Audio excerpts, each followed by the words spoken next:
What is up, guys? This will be my review for Supergirl Season 3, Episode 4, titled The Faithful. Alright, so right off the bat of the review, I just want to say that this was one of the best Supergirl episodes ever. Definitely, or probably, the best of the season so far, because so far the season has had nothing but great episodes, and this is no exception. It's probably the best of the season, but I'm not 100% sure about that. I will give it, it's going to get a higher grade than the first three, but that doesn't exactly make it a much better episode. It makes it a better episode. I was just gonna say, yeah, this is the best episode of the season so far, and one of the best episodes of Supergirl ever. So the connection to the pilot at the beginning of the episode was really cool. The pilot wasn't the best pilot, like it was a pretty bad pilot in general, but I really like it when a show uses something that happened in a previous season. It really shows continuity.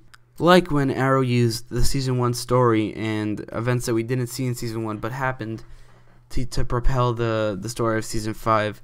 They did the same thing here, although on a much smaller scale in one episode, but it was still pretty damn good.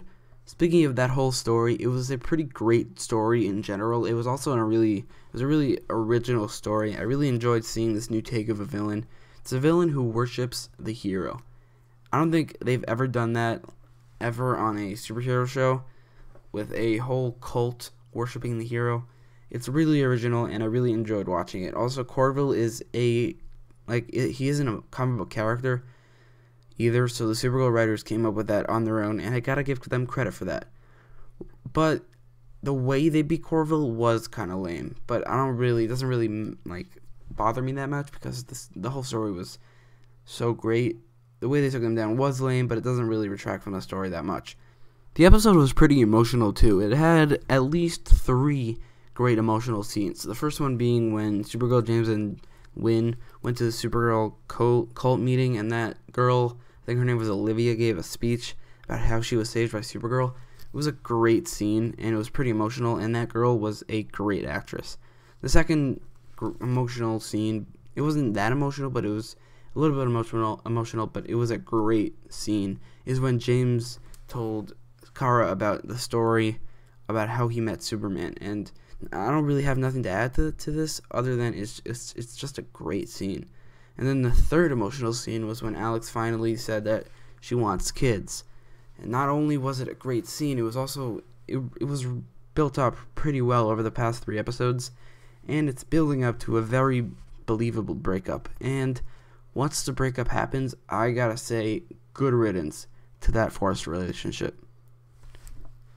The episode set Rain up even more in the last few minutes of this episode, and I honestly have no clue what's going on. I don't know why she has writings on her hand and on her head, on her face. It's pretty intriguing to me.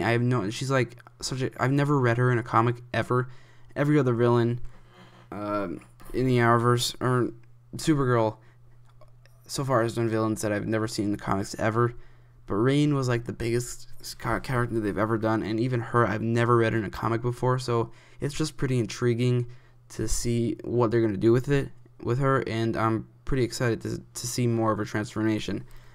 Although, after seeing her costume, which they revealed her costume as the villain costume, I gotta say, it's a pretty lame costume. It's just so boring and colorless, and I was really hoping to see her comic book costume.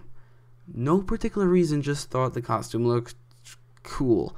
But in all seriousness, the TV show costume is really lame, and I'm also disappointed she doesn't develop the facial features of Rain in the comics, like the white skin, the fully black eyes, the green thing around her left eye.